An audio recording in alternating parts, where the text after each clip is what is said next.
Welcome to the podcast. I'm so excited to have this guest because she has been so special in my life in a very weird, serendipitous, amazing way. So, welcome, Keisean Raines. How are Thank you. you? I'm well. I'm really good. I'm happy to be here. I was looking forward to this as well. It's been a while since I was on this side of I the podcasting know. experience, so it feels nice to say, "Oh, I get to sit back a little bit this time." You So, do. That's why when we were prepping, I'm like, this is all about you. This is, yeah. digging into how you've made your life, what you've made it to be. So, super excited to have you here. We have, I don't, you know what, Keyshawn, I don't know how long we've known each other now. I can't remember, but we met on Clubhouse. Has We it met on been? Clubhouse. So I want to say it's been at least a year. I think I it's mean, been because a year. I started clubhousing in the club, in the clubhouse streets, at the beginning of last year. So like early 2021, like Right. springtime-ish. And I Me want to too. say between like spring and summer, I think is when I think we found our way into like similar spaces Similar and then kind of space. connected from there. Yeah. Yeah. And for those of you, we're going to dig in a moment into, Keyshawn and what it is she does. And those of you who are watching on Patreon, you can see the scroll where it says the Calm Coach. And she is that. And that's a part of how we connected. Because when you spoke on Clubhouse, instantly, I was like, I have to know her. Like instantly. It was really and I know when that happens, that means something really divine. But Mhm. before we really dig into that, I'm going to read something to you. Okay. hmm And so I just want you to listen, Okay. and then I'm going to ask you a question afterwards. So, All right. um, Keisean Raines is the Calm Coach, a wellness advocate, certified teacher, expert facilitator, and the creator of So Hum Wellness. Her holistic consulting services work collaboratively with clients to develop habits and routines that support personal and professional fulfillment. And her coaching style is intentional, compassionate, and strategic. As a queer woman of color and a mother, she creates spaces where socioeconomic status, ethnicity, race, and gender are differences that bind the communities she serves. Finally, as the Calm Coach, she intends to help others cultivate success and positive growth with practical, palatable, and simple tweaks that create a massive impactful change in their lives. So, hearing that, how did that feel hearing that about yourself? Well, the writer in me was like, dang, is that the edited version of the bio that I sent over? No, I tweak and change. So don't worry. I I was tweak and like, change. wait, did I put a comma in the right place? So no, but hearing that, it sounds like a big deal. You know, it kind of sounds like if I wasn't me and I was listening to that as a podcast listener, I would say like, I need to Google her. Who is that? You know, what does she Yes. do? How can I find her on Instagram? And so hearing it read, I haven't heard my bio read out loud in a while. Hearing Mhm. it is also very humbling because I think about what it took to get to the point where I could actually provide that type of service for others and all the missteps and mistakes that were taken along the way to arrive here. It's like hearing it now, I also feel a sense of genuine gratitude and appreciation for the journey.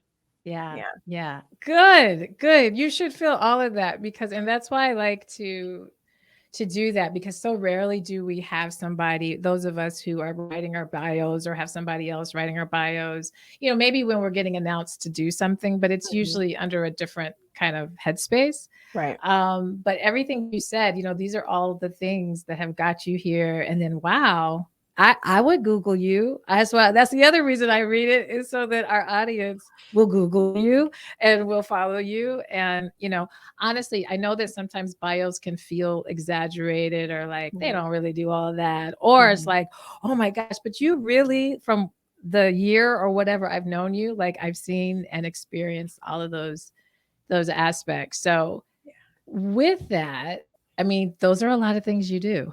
Yeah. A lot of things, y'all. It's a lot of a, lo- things. a Yeah. lot of things. And we're talking about life after 40. Mhm. And so I want to dig into kind of when did these things come about. But before we get into that, who was Keyshawn in her, I would say, let's start out in her 20s. Who was that person? Keyshawn in her 20s was a pre-law student Mm. on track to explore a career in criminal justice, specifically criminal law.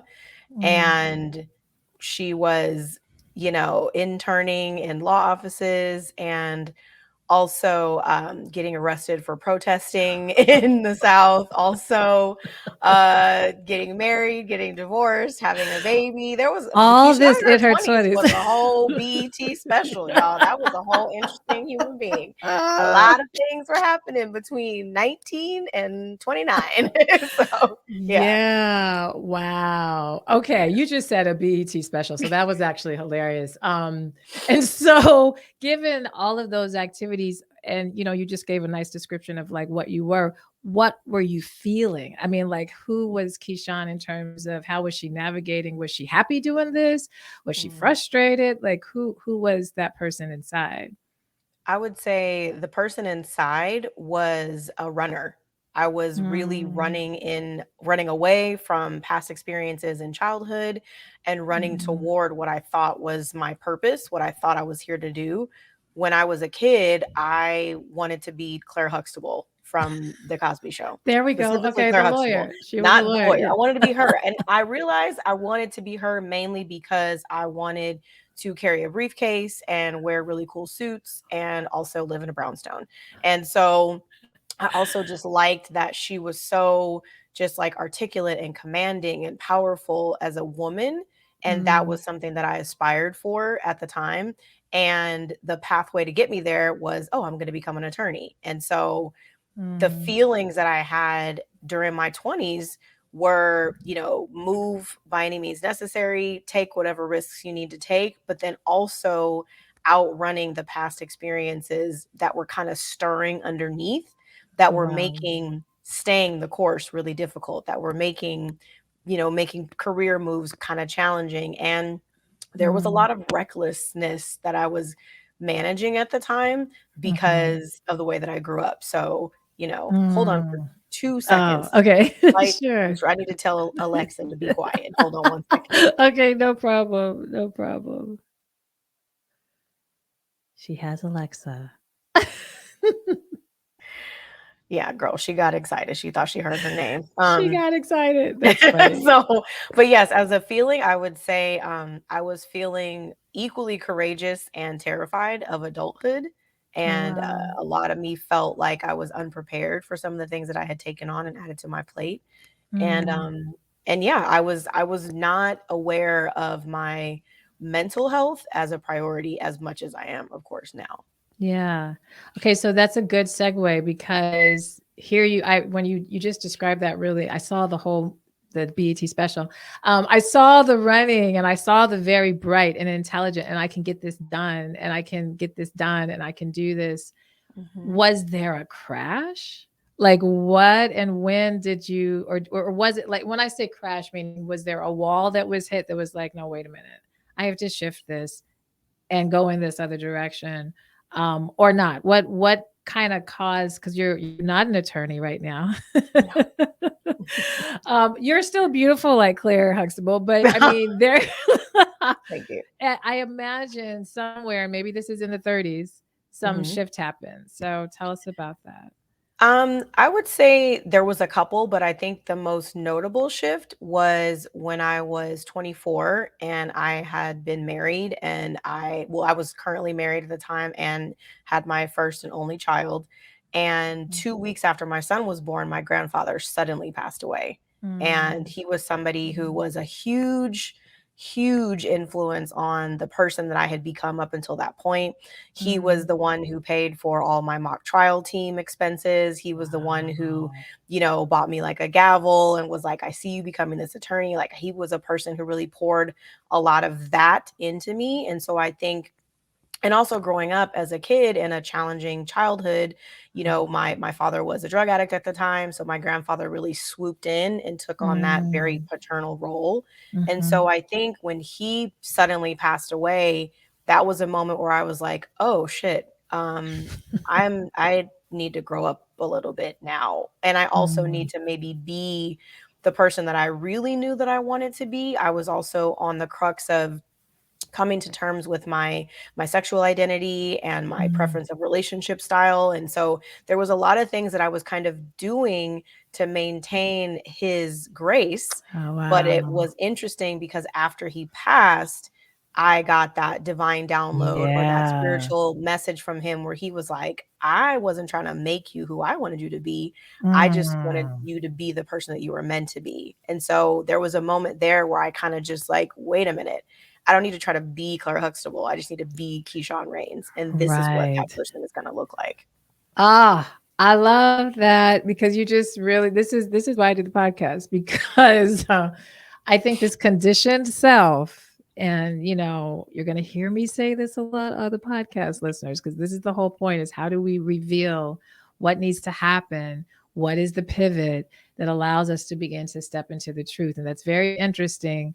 And it typically does happen in the form of a loss, and usually a Mhm. very significant loss that gives us the room and the space to really start to occupy it differently. Yeah. Okay, so and see, now I want the whole, now we want the lifetime story of Keyshawn. So not the We need a BET. multi-week special, Not the limited BET, series, but the right? lifetime version. All right, and the Hallmark. So okay, so that was in the mid 20s. So what would we say, we're getting ready to get into the 40s, but I'm Mhm. curious to know, once those revelations were coming and you really began to understand, your truths and how you needed to go, was that in your 30s that you began to live that life more truthfully, or did that come Absolutely. later? Okay. No, it was definitely in my 30s. My 29th birthday, my then husband at the time, my son and I were all living in California, and we had a birthday gathering for my family. And it was like then that I said, hey guys, by the way, we're getting divorced. I'm gay, and there's what we're going to do now. So I'm Okay. not going back to law school. We're not doing any of those things. I'm going to do a total U turn and going in a whole different direction. And they were like, oh, what? So, yeah, Oh no, it was wow. Oh, definitely a very disruptive okay, change. we have to put a pin. All right, all right, all right. I So I told was you it's a gonna, lot of I was gonna things. jump. I was gonna jump to the 40s, but we're not. Okay. So did you in this, so you did this literally during having the whole family there. Yes. Did you and your spouse at the time have a conversation that you were going to He basically was make this aware. announcement? Okay. Yeah, he All was right. aware, and they were the ones who were more blindsided, but he was aware. Yeah. Okay. And for you, and so I want to dig into this a bit, because I do think, one of the things that I do, and a lot of people don't know this about me, but I work at a university and I do a lot of conversations on intersections of identities with faculty, with students, really helping them understand that until you really connect to the truth of your multiplicity of identities, you're going to have a Mhm. hard time having space to do all these other things in life. So for you, was this something that you felt all along? And again, just let me just kind of hold this so that I can do this. Or was this Mhm. revealed to you later? Like once you kind of were in the marriage and you realized, wait a minute, there's another space that I need to get more curious about, learn more about myself. It was definitely something that I'd felt all along, and Mhm. even prior to marrying my ex-husband, it was something that he was aware of. It was something that was very open. So, Mm. short story. I'm from Southern California, but I went to college in North Carolina. So when I Oh. graduated from high school in the 90s, I was like, I'm getting the F out of here and going as far away as I possibly can without leaving the country. So I ended up in Charlotte, North Carolina at a little Kind tiny of close. HBCU. Shout out JCSU. Um, JCSU. and it was there that I started to explore different relationship styles, started to Mhm. explore different sexual relationships and intimate relationships with people of both, at the time, both genders. And Mhm. so it was, when I met my, then husband at the Mhm. time, we actually had explored what would now be considered like polyamorous relationship styles or Yeah. open Mhm. relationship styles. So it wasn't Mhm. until we got pregnant that we were strongly encouraged, as what some would call in the South, Mm. shotgun type wedding, and got Yeah. married. And so when we got Gotcha. back home to California, we're around the family, and so our love style wasn't really vibing with the family. Yeah, So it was like, yeah, okay, I guess we got to make a decision. And so we did, and it was difficult. yeah. Um, But Yeah. yes, to answer the question, it was something that I was aware of, and it was something that we genuinely tried to navigate. Okay, poly, open, queer, how do we Right. do this? We have a kid, and it was Right. just we were in our 20s. We didn't even have the language Yeah. or the mental capacity to really be able to sustain something like that. So it was Yeah. best for us to go our separate ways. Yeah. Very nice. Thank you for explaining that because I think a lot of people have so many preconceived notions about people and relationships, and that it's just one plus one equals two, Right. or that one plus one just doesn't equal three. And it's, Hmm. there's all these different layers that kind of Right. go along with this that we're navigating, and attempting to figure out just so that we can live as truthful and honestly just as peaceful as we can. All right, so now we're gonna go into 40s just Okay. because we really do only have 60 minutes. No, so we Okay. don't even have that. I was talking about the show. But anyway, they do 10-minute segments. But so let's get into your 40s. And I Okay. want to dig a bit more into your career. And maybe it was before the 40s, but when did you decide I am going to go in this space of coaching and wellness? And if it was before the 40s, you can, describe that. But Mhm. I would love to hear about what got you there and how, I don't know, getting in your 40s impacted all of this. Mm.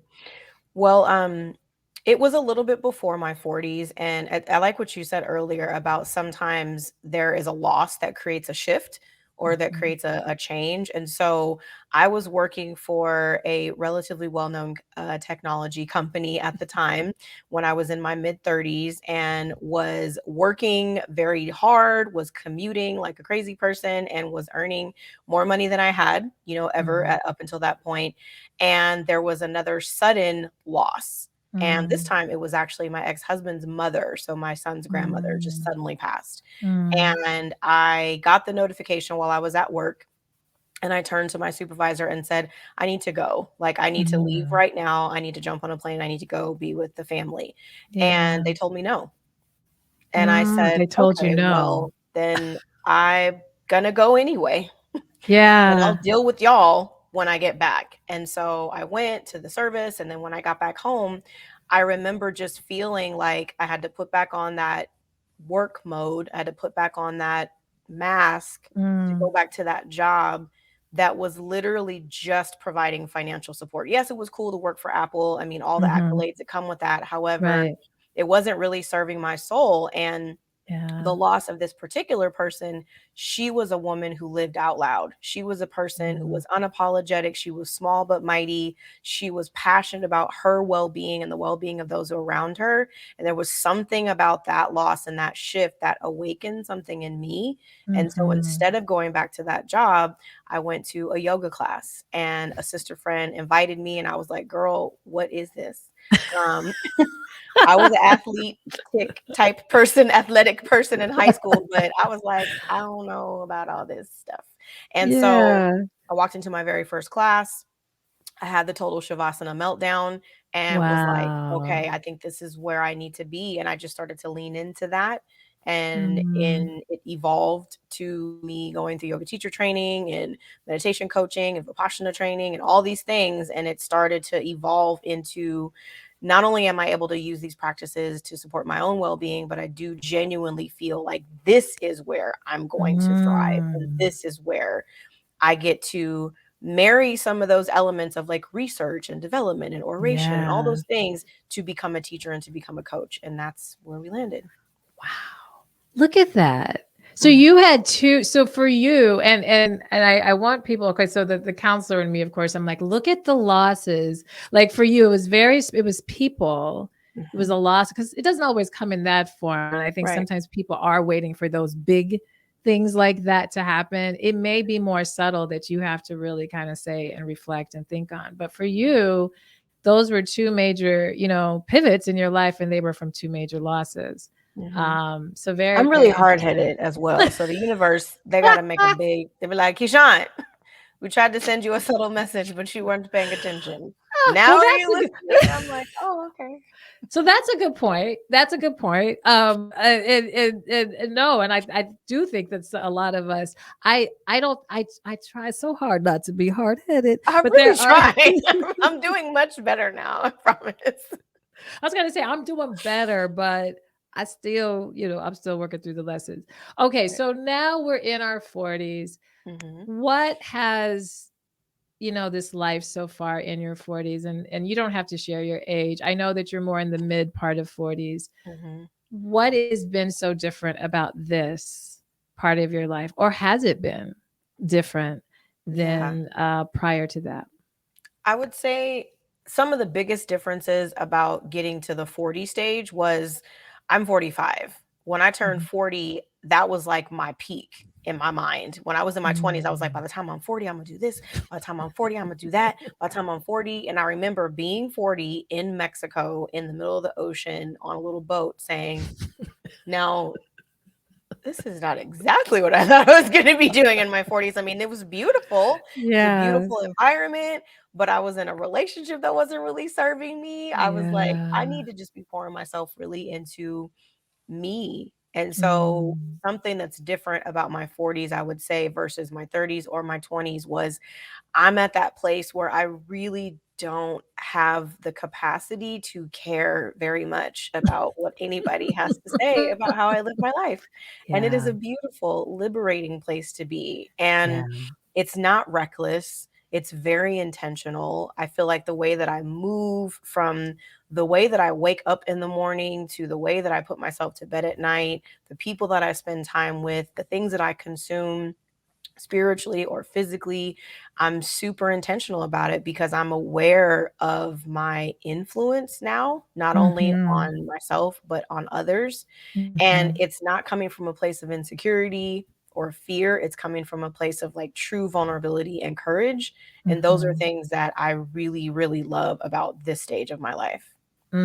That was beautiful. And so, and I listen, guys. This is who she. Every time I'm around you, you exude that. You really exude that confidence, but still a lot of honesty. And I think that sometimes people will feel, especially for people who are coaches, who Mhm. are in the holistic spaces, that somehow we have figured this out, and so then we just sit on our throne and we teach to others, and then we go in our kumbaya and we move, and that's so not the case. And so this would be my question to you is, did you get some help or support to help you begin to really focus on yourself that way? Or was that just time that you spent with self that led you there? It was a little bit of both. Mm-hmm. So, when I left Apple in my mid 30s, I started seeing a therapist. Shout out to Chris. What up? And I started doing some deep, like DBT, like deep cognitive therapy, very clinical type Mm, stuff to really unload, unpack, uncover, unveil, discover parts of myself that had been super, super repressed because I was like mm. really, really chill, but was also very, very angry for a long time and didn't really Oh. know why. There was a lot of like internalized rage stuff that I had to work through. And Mm, in tandem with that, I was also deep into a very devotional bhakti yoga practice. And so I discovered ways to bring spiritual and scientific or spiritual and clinical methods of healing together. mm, And that was one huge element of support. And then I also learned about how to be selective about who my inner circle was and grow out of the phase of the more the merrier when it comes to friends and recognizing I'd rather just have a high council of very selected individuals who I trust. And if there's only yeah. three of y'all, that's fine. You know what I'm saying? Like getting to that place was really important as well. And then Yeah. I think lastly was really being okay with being in my own company, getting to a place Mm, where I genuinely appreciate intentional solitude. So taking trips alone, going to a 10-day Vipassana retreat, not retreat, training mhm, alone, being really intentional about taking time for just myself was something that I never really did before. And so when I mm, got into my 40s, I realized how much of a priority that actually is. mm. See, you got into your 40s. I'm stepping into my 50s, and I don't know, by the time this airs, I might actually be in my 50s. Because we record these early, but I feel like that's just now that when you just said, and I had another guest that said about not just doing things by yourself, but being really comfortable with yourself and being with yourself and spending that time, not to show that, yeah, I can do this in my independence. I mean, there's a level of that, but like, no, I do this and I cultivate this. I relish in this. I actually thrive in this so that my relationships can be, more, Right. comforting for me Mhm. and valuable to me. So I love that. I love it.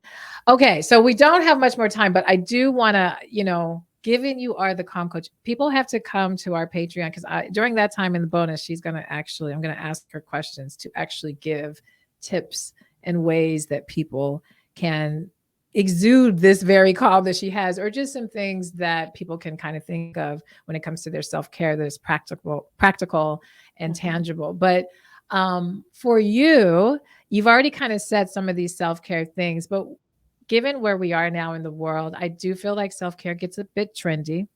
Mm. What does that word mean to you? How do you explain that to clients when we talk about self-care? For me, the simplest way of defining self-care is making yourself a priority. Mm, Period. Making mm, yourself a priority. It's not necessarily about what you do to provide this care for yourself. For some, it's just making that mindset shift that says, I matter. I am important. My needs come first. I have to take care of me. No is a complete sentence, things like that. mhm, Because I think that, especially for women and for caretakers or mothers, we often put ourselves last at the bottom of the list of things that must happen and people that need care. And so for me, self care begins with making the decision to make yourself a priority. And if you think mm. about treating someone as a VIP, they're going to get the best of everything. They're going to get Yes. the best of everything. So giving yourself the best of everything is also a way to really step into the mindset of self-care. And what you choose to do with that is really up to the individual. Some want to do the extravagant, luxurious things like spas and trips, and others want to just remember to like make themselves a meal that they really enjoy, Right. or watch Right. the show that they want to watch, or turn Yeah. off the TV or whatever it is. So yeah, make yourself a priority is what I think really self-care is a practice of. There we see. You do that, and you do that so succinctly. I'm like, did she have that rehearsed? Like, I'm like, no. I totally agree. Because I think this is the thing that I want to kind of dispel a bit on the podcast is this notion that self care comes in this kind of to do, and understanding that really self care is the be, like it's the being. It's and really settling in the being so that it becomes regular and that it Yeah. becomes a part of your lifestyle and not the quest or not the activity, the other thing I've got to go now do and schedule, but that it's really a part of your fabric. Yeah. So I love that. All right. Just a couple more questions. Okay. You told us about your BET life in your 20s. So what would you well, no, actually, I have three more questions. Before I ask Okay. that question, I want to ask you, what are you looking forward to right now? What are you Mm. at this stage Um, of your life? What are you looking forward to? I am looking forward to spending more time doing less things Mhm. and spending more time reading. I really miss reading. I used to Mm. read. I was that nerd who always had a book in their backpack, in their purse. People were going to the movies. I had a book. I was like, just in case this movie's boring, I'm ready to read something. Or like on the bus to go and feel like I was the person with a book. So I'm looking forward to reading. I have so many books that have been recommended to me that I purchased that I haven't actually sat down and read. I got the Audible thing going, but I really miss like sitting down with a book and highlighting pages and making notes. So I'm looking Mhm. forward to that.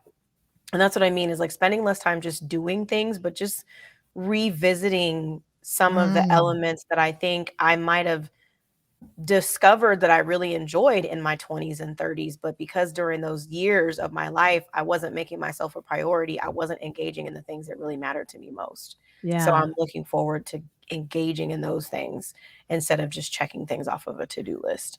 Yeah, yeah, and those who are watching on Patreon, you have this beautiful books background, and so and I believe it's authentic. I don't think it's a Yeah, these are picture. actual books. Yeah, I was gonna These say are my books. These are my partner's books back here that she makes me read, but these are mine, and there's like 3 shelves here. I was Some are like, like the top shelf, these are ones that I go to, these are ones that I've read. These are like my okay, reference books. These are like wow. books I need to read, and then the books on the bottom are like, I'll get to those. I love it because I'm like, it's so pretty. It looks like, in fact, it may be just the background, image, but Oh, yeah, mother no, knows it's the best. real thing. It's the real thing. It's the real thing. All right. So this was my, next question to you. And you kind of Mhm. just answered it actually, Okay. which was, what would you now that you are living this 40s life so far, Mhm. what would you tell that, or what advice would you tell that 20-year-old Mm. Keyshawn that you remember? Uh, I would say to, well, 20-year-old, well, even if we went back 20 years, so 25-year-old Keyshawn, Mhm. who is a mother, I would Mhm. say it is okay to put yourself first Mhm. and Mhm. still be a great mom. Yeah. Yeah, See, it's that's okay a to put whole yourself first. it's a Yeah. whole nother episode is motherhood. Girl, that is a whole nother episode because yeah, I would say that because I think 25-year-old Keyshawn really stepped up to the plate when it came to parenting and made Mhm. that the number one priority, the only thing that mattered, without the wisdom of knowing that if you're not well, then how well of a parent can you actually be? Exactly. Yeah. Exactly. And your kid is, watching this. They're and not Mhm. only watching, they feel it so Feel strong. it. And, Yeah. we have sons around the same age. They're both in Mhm. college. Yours is a little older than mine.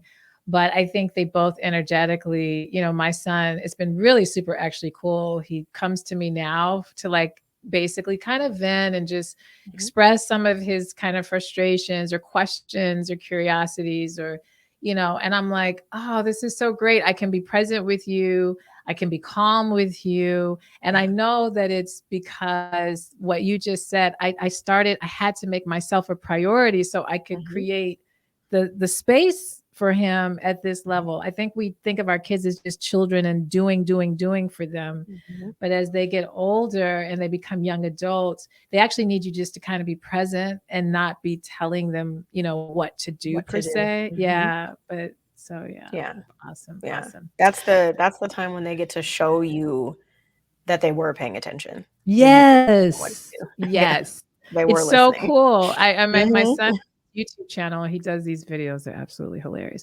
I don't share them a lot because he's cussing and he's, I don't feel like dealing with people who's like, they're gonna get caught up on him. I'm like, yeah, he's 20 almost. Yes, he cusses, That's what they like do. Yeah, that's, right. that's what he does. And all the things. But he's doing these videos, they're comical, but he's Mhm. reflecting on childhood experiences. And yes, and these things that I remember when they happen, because they're factual, they're things that actually Yeah. happen. But I remember them from my lens, right? And then Mhm. just kind of what I'm thinking maybe he experienced. But Right. in these videos, I really see how, in fact, this really impacted him. And it's Yeah. so awesome to watch. I mean, some things kind of like, oh my God, my poor baby. And then the other things are like, wow, he really did grow from this experience. Yeah. And so it is, I think it's just a really lovely space when you can Yeah. I do think that so for too. yourself. Yeah. Yeah. Well, I'm going to have you share how people can follow you. But before we Okay. do that, I ask people a theme song because, I'm an artist and we're going to have a playlist attached. By hopefully 2023, we can really launch this playlist because we're building it right now with our Okay. guests. So, what is your theme song or a song right now that just, yes, it's the song that gets you going, it gets you, just feels good, you just love it. And yeah, so it could be something that's always been that song, or if it's Okay. just the song of the week or the day or the month. Well, when you said theme song, the first song I thought of was "Didn't You Know" by Erykah Badu from the Orange Moon Ah, album. uh-huh. Um, and the reason there's 2 reasons why. One, because that's, like, one of my go-to songs, "Didn't You Know?" I And love it. when my son was the first time I got in the car with my son when he was driving his own car, this was, like, last year or 2 years ago in, New Mhm. Orleans, and he gets in the car and he plays that song, and I was like, "What you know about this?" And he was like, you're my mother." And I was like and I was singing the lyrics, and he's like, "Oh, that's what she said?" And I was like, "Yeah, so what did you think she was saying?" So, but again, it was a bonding moment for us, but Right. didn't you know just because, there's a lyric where she says, like, kinda trying to move, but I lost my way. It's like the song is Mm, really like a reminder for me, like, sometimes you're gonna make moves and it's not gonna turn out exactly the way you expected, but you know where you're meant to be, and you're Yeah. always going to land in the right place at the right time. So I would say that's one of my I favorite. love it. I love Yeah. it. And I wish I wanted, it's so funny in the podcast, I wanted to be able to play like snippets of these songs at the end of our Oh, interviews. yeah. But Spotify, and This is Spotify, I understand we got to make sure artists are paid for their things. And so it right, has to go through a huge review process. Like it's not such a problem if you are like using Anchor because they have a, contract with Spotify so they right. can It's already utilize connected. that. Yeah, But if you're distributing to iTunes and these other platforms, you're right, now having to go through this other legwork of licensing for, and so right. they can't guarantee that the episode That will it's come gonna up. play, yeah, Yeah. unless the listener listens to it on Spotify, it won't Right, have that, yeah, right. yeah. So, I'm like, "Darn." But at any rate, You could that's just sing it. I know you're a uh, singer, you could just well, didn't you this is know, why didn't you the did you know? know? Yeah. This is why we have the playlist, and Yes, so that's that everybody can listen to Erica there we do go. it, but, I love it, I love it. Well, please, please, this has been fantastic. I knew it was going to be, and I knew I was gonna learn some really cool things about you because Keyshawn is she is my sister friend, but she's also my business coach. Because as we started to get to know each other, we've done rooms together in Clubhouse. I love the flow of her, the look and the graphics of her emails and all the things. I'm like, girl, what you help a sister out. So so I've gotten to not only know you, personally, but professionally, you've been amazing. And so I want other people, if they too are wanting, whether it be from the side of actually helping them create a more self-care enriched prioritized life Mhm. versus maybe even needing some, coaching so that they can grow, their business in a really holistic way. So how do people get in touch with you and best way to connect? Okay. The best way to find me is on Instagram at Keisean Raines. It's KeiseanRaines. And I say go to Instagram first because that's where all my coolest stuff lives. And Yeah, there's also yeah. a link in my bio, which will take you to an entirely another world of Keyshawn. You can also find me at KeyshawnRaines.com. And there's more information about who I am, what I do. I'm on every social media platform at Keisean Raines. So Twitter, TikTok, Instagram, and YouTube. So those are the ways to Awesome. find me. And yeah, Awesome. I like talking to interesting people. So I also like working with people that have what I call a heart-centered business. If you're looking for business coaching, if your Yeah. heart is at the center of what you're doing, then that's really the part of you that I coach the most. So I Mm. think those are the kind of folks that I like to work with. Awesome. Yes, please go to her IG. She has fantastic reels, fantastic messages, funny, and then sometimes more serious. But she's not that person on IG just selling you her products or anything. She's really having conversations with you and sharing parts of her life that she is being vulnerable about while also making fun of and having, have fun with it. So I love it. I love it. Well, thank you. I appreciate you. And those of you who are listening and want to get some actual specific tips from Keyshawn, because again, remember, this is what she does. She I coaches. do. This is what she does. So if you are feeling like, you want a little bit more feedback from her, you liked what you heard here, make sure you go to our patreon.com/finding your voice so that you can see her and then you can also get this bonus information. So for now, we're going to wrap up the regular podcast. And again, just thank you. Any last minute comments you want to make before we wrap up? I just want to say thank you for the invitation to be a guest here. You were graciously a guest on my podcast, and I really Yes. appreciated the conversation. I love the questions that you asked. It gave me a chance to kind of take a trip down memory lane, and Yeah. see how far I've come. So, this has been great. I appreciate it. Thank you so much. Awesome. You are very welcome. You're welcome. All right, guys, we'll be back next week. Talk to you soon. All right, we're to our bonus. See how easy that was. It was easy to pivot Okay. into the bonus. So I just have two questions for you in the Okay. bonus. So this will be short. To that person who's watching Mhm, and, kind of has an idea of who they are, but is really having a difficult time stepping into that. mhm, Um, or to that person who is clueless. I don't really, really, I just been a mom or I've just been working mhm. for this company. what are some tips to find your voice, to really step into self? That's a good question. I would say something that was really helpful for me was letting go of the what will other people think or say Mm-hmm. question, because Mm-hmm. I think that deep down we all know what brings us joy.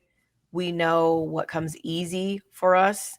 We know what we feel led to, even if we haven't really stepped into a place of being passionate about something. We know what we're led to, what we're drawn to, whether it's creative or, or logistics or whatever it is. I Mm-hmm. think the thing that stops us from really going into that is the what will other people think? What will other people say? Mm, So I think starting by asking yourself, what do I feel most excited about? What are the mhm, things that I do that bring me the most joy? When do I feel like I'm mastering something? Or what mm, things come really easily to me? mhm. So for myself, I recognize that I'm totally comfortable speaking in front of large or small groups of people. I do not get stage fright. I recognize that I am such a geek and I love doing deep dives of research to be able to figure things out. Mhm. So, doing something like coaching or facilitating or training or teaching, those things come easily for me. Yeah. So, instead of trying to go against the grain and put myself behind a cubicle wall and be stuck on a computer all day doing data entry, that ain't my thing. So, Right, right. think about things that bring you joy, think about things that come easily for you, and let go of the question of what will other people think or say. Yeah, thank you for saying that because in this day and age where we can have TikTok and videos and we see so many people doing things, Mhm, it's very easy to think, I can do that. And, and then we'll sit up and attempt to start to mock or create our business or create this new thing based on what we watched and mhm, not based on our natural inclinations and the things that really come really easy to us, and mhm. that's tricky because people typically don't value that because it does come so easy to them. Exactly. Yeah. Exactly, which is like there's a TikTok that's like, "My rate is not based on how much time it takes me to do it. My rate is based on the fact that I can get it done." Yeah, right. So, like, ideally, you do things that come easily for you, and if those things can be monetized, which I believe they can, then that gives you the true liberation of what abundant life, of what freedom looks like, of what peace-filled life looks like, because you're not having to grind your way through it. Yeah, It's like, yeah. "Oh, this comes easy, so I just need to put some structure around it, and then, I can make this happen." Right. No, excellent advice. Excellent advice.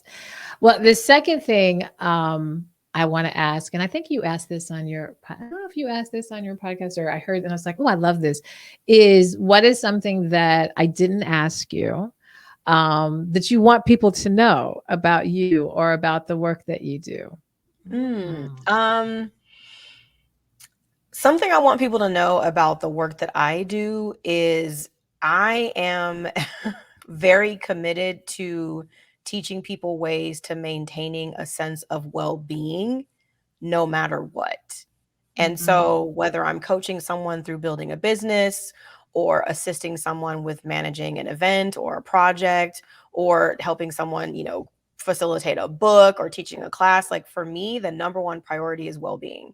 So, when I'm working Mm. with someone, whether it's in a group setting or with a client, if at any moment I feel, because I'm super intuitive and super empathic, if I feel that the client or the student is not really vibing with the experience, I will stop and we will go and Yeah. explore whatever that is, because Yeah. it's less about just getting to the results. Like you see a Mhm. lot of business coaches in particular who are like, buy my $10,000 course and you will make a seven-figure income in 3 months. And I'm going to tell you the Right. secret how. My thing is, if you were going to make a seven-figure income in 3 months and you're losing sleep because of it, if you're not eating properly because of it, or if any elements of your well being are being compromised, that ain't the life that I want to encourage people to live. So Right. I would say that's something about me that I think is unique, is that my focus is really on the holistic mind, body, soul integration experience for people. And anything that I do is coming from that place and going in whatever direction feels like it's best. Yes. I aspire. We are kindred because I am the same. It's funny. In working with students, it's everyone gets so caught up in your grades and gets so caught up in, I didn't get an A, or I didn't pass, or the problem I studied, and it's like, okay, we're gonna put all that aside and let's get to what's going on with you. And particularly when I see students repeatedly, Hmm. just really struggling, and they're thinking it's because they're not smart enough. They're Right. thinking, I need to go study harder. And it's like, no, maybe, I mean, maybe that there may be some element of that, Hmm. but really there's a core situation in your well-being that needs to be looked at, and that needs so yeah. And it happens and I think we have to look at that, in parenting, all of these things Hmm. that, we've made to be, like you said, result oriented or transactional and not Right. transformational. And it's the Right. well being that gets to that. So, Absolutely. yeah. Absolutely. Well, I think there's an unlearning element for us. And I Hmm. get it. Like folks are like, but Keyshawn, like, I want my business to make money and whatnot. And I'm like, I Right. realize that. I understand that. And if your well being is compromised, how confident can you truly be about pitching your business to a potential company or client or audience? If your well Right. being is compromised, how confidently can you hire the right staff or employ the right team to help you expand or scale your business? If your Right. well being is compromised, even if your bank account is expanding, what is contracting in contrast to Mm, that? What are you mm, losing in contrast mhm. to that? Because you should never have to sacrifice your well being in order to be able to be financially stable. And that's Absolutely. something that I think a lot of people are in the process of unlearning because they're recognizing that my the value of my existence cannot be solely based on my material wealth. And if it is, I'm living a whole different kind of life, and I'm not about that. Absolutely. COVID was the great unlearning. It was the initiator of the unlearning. Absolutely. Yeah. So, Absolutely. this was so good. Thank you so much. I mean, You're really, welcome. seriously, I think you gave so much, again, tangible, easy to relate to information. I think sometimes when we think of coaching, it has, like you said, it has, this all this modules and all the things, and Mhm. that's what I really appreciate with working with you. It's like, first, let's get to how are you, Yeah. so that we can then build this or do this in a way that's still supporting you. So, Right. Right. love it. Thank you. No, it's my pleasure. I like Yeah. doing this work. Trust me. My parents had to get to the point where they were like, "So you're really not gonna go back to law school?" I'm like, "No, I'm really not going back, guys." I am a certified civil litigation and family law paralegal, but Oh, that nice. ain't a Okay. thing that I do. Okay, and then it's like that real estate license you have that's like on the shelf. You're like, if Ah, somebody needs to buy a house, maybe I'll let you, but I'm not advertising for that. yeah, right. There's certain Yeah, things we do that we don't advertise, but right. yeah. Well, there we Yeah, go. I relate. Well, I'm glad that the things that you do advertise, you do, me because too. you're very Yeah, good at it. Very, very thank good at it. you. So you're welcome. Thank You're you. welcome. Well, we're gonna end the Okay. recording, the broadcast. I'm gonna have you still stay on here, but I am gonna end the recording for Okay. those who are watching, and we'll be back next week with another guest. So you guys take care. All Peace. right. Hold on.